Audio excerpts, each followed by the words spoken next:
Hello foodies, welcome to guys kitchen. ಇವತ್ತು ಬೆಂಡೆಕಾಯಿಂದ ಹುಳಿ ಮಾಡೋದನ್ನು ನೋಡ್ಕೊಳ್ಳೋಣ ಬನ್ನಿ. ಹುಳಿ ಅಥವಾ ಬೆಂಡೆಕಾಯಿ ಸಾರು ಏನಾದರೂ ಹೇಳ್ಬೋದು. ಮೊದಲನೇದಾಗಿ ಇಲ್ಲಿ 1 ಸ್ಪೂನು ರೈಸ್ ತೊಗೊಂಡಿದ್ದೀನಿ. ಇದನ್ನು ಡ್ರೈ ರೋಸ್ಟ್ ಮಾಡ್ಕೊಳ್ಳೋಣ. ಮಾಮೂಲಿ ನಾವು ಊಟಕ್ಕೆ ಬಳಸ್ತೀವಲ್ಲ ಅದೇ ಅಕ್ಕಿನ ಹಾಕ್ಕೊಂಡಿರೋದು.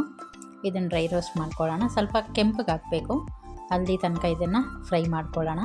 ಇದು ಹಾಕೋದ್ರಿಂದ ಸಾಂಬಾರು ಗಟ್ಟಿ ಬರುತ್ತೆ ಮತ್ತು ಟೇಸ್ಟು ಕೂಡ ತುಂಬ ಚೆನ್ನಾಗಿರುತ್ತೆ. ಹುರಿದ್ಬಿಟ್ಟು ಹಾಕ್ಕೊಂಡ್ರೆ ಇದು ಹಳೆ ಕಾಲದಲ್ಲಿ ಮಾಡ್ತಾಯಿದ್ರು ರೆಸಿಪಿ, ಅದೇ ಥರನೇ ತೋರಿಸ್ತಾ ಇದ್ದೀನಿ. ನಮ್ಮಮ್ಮ ಮಾಡೋರು, ಅಜ್ಜಿ ಮಾಡೋರು ಅದೇ ಥರನೇ ಸೇಮ್. ಈಗ ನೋಡಿ ಮಿಕ್ಸಿ ಜಾರಿಗೆ 2 ಟೊಮೊಟೊ ಕಟ್ ಮಾಡಿಬಿಟ್ಟು ಹಾಕ್ಕೊಂಡಿದ್ದೀನಿ.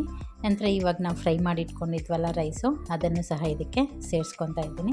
ನಂತರ 2 ಟೇಬಲ್ ಸ್ಪೂನಷ್ಟು ಹಸಿ ಕಾಯಿನ ಚಿಕ್ಕದಾಗಿ ಪೀಸ್ಗಳಾಗಿ ಕಟ್ ಮಾಡ್ಕೊಂಡಿದ್ದೀನಿ, ಅದನ್ನು ಸಹ ಸೇರಿಸ್ಕೊಳ್ಳೋಣ. ನಂತರ 1.5 ಸ್ಪೂನಷ್ಟು ಸಾಂಬಾರು ಪೌಡರ್ನ ಇದಕ್ಕೆ ಸೇರಿಸ್ಕೊಂಡಿದ್ದೀನಿ. ಕೊನೆಯದಾಗಿ ಕೊತ್ತಂಬರಿ ಸೊಪ್ಪನ್ನು ಸಹ ಸೇರಿಸ್ಕೊಂಡು ಸ್ವಲ್ಪ ನೀರನ್ನು ಸಹ ಸೇರಿಸ್ಕೊಂಡು ಇದನ್ನು ನುಣ್ಣಗೆ ರುಬ್ಕೊಂಬರೋಣ. ಫೈನ್ ಪೇಸ್ಟ್ ಆಗಬೇಕು. ನಂತರ ನೋಡಿ ರುಬ್ಬಿದ್ದಾಯ್ತು. ಈಗ ಒಂದು ಪಾತ್ರೆ ಇಟ್ಕೊಂಡು ಅದಕ್ಕೆ 2 ಟೇಬಲ್ ಸ್ಪೂನ್ ಎಣ್ಣೆ ಹಾಕ್ಕೊಂಡಿದ್ದೀನಿ. ಹಾಗೆ ಅರ್ಧ ಸ್ಪೂನಷ್ಟು ಸಾಸಿವೆ ಹಾಕ್ಕೊಂಡು, ಸಾಸಿವೆ ಚಿಟಪಟ ಅಂತ ಸಿಡಿದ ನಂತರ 1 ಈರುಳ್ಳಿನ ಕಟ್ ಮಾಡ್ಕೊಂಡು ಹಾಕ್ಕೊಂಡಿದ್ದೀನಿ. ಹಾಗೆ 2 ಎಸಳು ಕರಿಬೇವನ್ನು ಸಹ ಸೇರಿಸ್ಕೊಂಡಿದ್ದೀನಿ. ಒಮ್ಮೆ ಇದನ್ನೆಲ್ಲ ಹಾಗೆ ಬಾಡಿಸ್ಕೊಳ್ಳೋಣ. ಈರುಳ್ಳಿ ಸ್ವಲ್ಪ ಬಣ್ಣ ಬದಲಾಗಲಿ. ನಂತರ ಇದಕ್ಕೆ 1/4 kgಯಷ್ಟು ಬೆಂಡೆಕಾಯಿನ ಸಣ್ಣದಾಗಿ ಹೆಚ್ಕೊಂಡು ಅದನ್ನು ಸಹ ಸೇರಿಸ್ಕೊಂಡಿದ್ದೀನಿ. ಬೆಂಡೆಕಾಯಿ ನೀವು ಸಪ್ರೇಟಾಗೂ ಸಹ ಉರಿಬೋದು. 2 ಪಾತ್ರೆ ಏನಕ್ಕಂತ ನಾನು ಇದೇ ಥರನೇ ಮಾಡ್ತೀನಿ. ಇದ್ರ ಒಗ್ಗರಣೆ ಜೊತೆಗೇ ಚೆನ್ನಾಗಿ ಹೈ ಫ್ಲೇಮ್ ಇಟ್ಕೊಂಡು ಚೆನ್ನಾಗಿ ಫ್ರೈ ಮಾಡ್ಕೊಬೇಕು.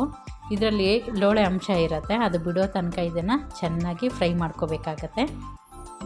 ತುಂಬ ಜಾಸ್ತಿ ಕದಲಿಸ್ಬೇಡಿ, ಹಂಗೆ ಮಾಡೋದ್ರಿಂದ ಜಾಸ್ತಿ ಲೋಳೆ ಬಿಟ್ಕೊಳ್ಳುತ್ತೆ. ಇದು ಒಂದು ಟಿಪ್ ಅಂದ್ಕೊಳ್ಳಿ. ಬೇರೆ ಪಾತ್ರೆಯಲ್ಲಿ ಫ್ರೈ ಮಾಡಿದ್ರೆ ಅದು ಪಾತ್ರೆ ತೊಳೆಯೋದಕ್ಕೂ ಹಿಂಸೆ, ಇನ್ನೊಂದು ಡಬಲ್ ಕೆಲಸ. ಯಾಕಂತ ನಾನು ಒಟ್ಟಿಗೆ ಒಗ್ಗರಣೆಯಲ್ಲೇ ಇದನ್ನು ಬೇಯಿಸ್ಕೊಂಡ್ಬಿಡ್ತೀನಿ. ನಂತರ ನೋಡಿ ಸ್ವಲ್ಪ ಬೆಂಡೆಕಾಯಿ ಮಧ್ಯದಲ್ಲಿ ಸ್ವಲ್ಪ ಜಾಗ ಮಾಡಿಬಿಟ್ಟು ಅಲ್ಲಿ 1 ಪಿಂಚಷ್ಟು ಹಿಂಗನ್ನು ಸಹ ಹಾಕ್ಕೊಂಡಿದ್ದೀನಿ. ನೋಡಿ ಈಗ ಲೋಳೆ ಎಲ್ಲ ಆಲ್ರೆಡಿ ಬಿಟ್ಕೊಂಡ್ಬಿಟ್ಟಿದೆ. ಈಗ ಯಾವುದೋ ಲೋಳೆ ಅಂಶ ಇಲ್ಲ, ನೀಟಾಗಿ ಹೋಗಿದೆ. ಆದರೂ ಇನ್ನೊಂದು ನಿಮಿಷ ಇದನ್ನು ಚೆನ್ನಾಗಿ ಫ್ರೈ ಮಾಡ್ಕೊಳ್ಳೋಣ.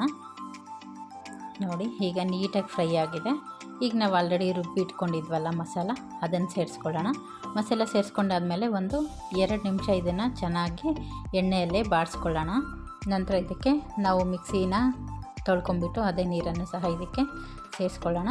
ಹಾಗೆ ಇದಕ್ಕೆ ರುಚಿಗೆ ತಕ್ಕಷ್ಟು ಉಪ್ಪನ್ನು ಸಹ ಈಗ ಸೇರಿಸ್ಕೊಂಡ್ರೆ ಆಯಿತು. ನಂತರ ನೋಡಿ ಇದು ಚೆನ್ನಾಗಿ ಕುದಿಬೇಕಾಗಿರುತ್ತೆ. ಈಗ ಮೀಡಿಯಮ್ ಫ್ಲೇಮಲ್ಲಿ ಇಟ್ಕೊಂಡು ಚೆನ್ನಾಗಿ ಬೆಂಡೆಕಾಯಿ ಚೆನ್ನಾಗಿ ಬೇಯಬೇಕು, ಅಲ್ಲಿ ತನಕ ಇದನ್ನು ಕುದಿಸ್ಕೊಳ್ಳೋಣ. ಹಾಗೆ ಯಾರೆಲ್ಲ ಚಾನಲ್ ನೋಡ್ತಾ ಇದ್ದೀರಾ ಸಬ್ಸ್ಕ್ರೈಬ್ ಮಾಡ್ಕೊಂಡು ನೋಡಿ. ರೆಸಿಪಿ ಇಷ್ಟ ಆಯ್ತಂದರೆ ಒಂದು ಲೈಕ್ ಮಾಡಿ. ಹಾಗೆ ನಿಮ್ಮ ಫ್ರೆಂಡ್ಸ್ ಆ್ಯಂಡ್ ಫ್ಯಾಮಿಲಿ ಜೊತೆ ಶೇರ್ ಮಾಡಿ. ನೋಡಿ ಈಗ ಇದಕ್ಕೆ ಹುಣಸೆ ರಸನ ಸಹ ಸೇರಿಸ್ಕೊಳ್ಳೋಣ. ಸ್ವಲ್ಪ ಸಾಕಾಗುತ್ತೆ, ಟೊಮೊಟೊನೂ ಹಾಕಿರೋದ್ರಿಂದ ಸ್ವಲ್ಪ ಮಟ್ಟಿಗೆ ಹುಳಿನ ಸೇರಿಸ್ಕೊಬೇಕಾಗತ್ತೆ. ನೋಡಿ ಇದರಲ್ಲಿ ಬೆಂಡೆಕಾಯಿ ಸಾಫ್ಟ್ ಆಗೋ ತನಕ ಬೇಯಿಸ್ಕೊಂಡ್ರೆ ಸೂಪರ್ ಟೇಸ್ಟಿಯಾಗಿರ್ತಕ್ಕಂಥ ಬೆಂಡೆಕಾಯಿ ಹುಳಿ ಅಥವಾ ಬೆಂಡೆಕಾಯಿ ಸಾಂಬಾರು ರೆಡಿ ಆಯಿತು. Thank you.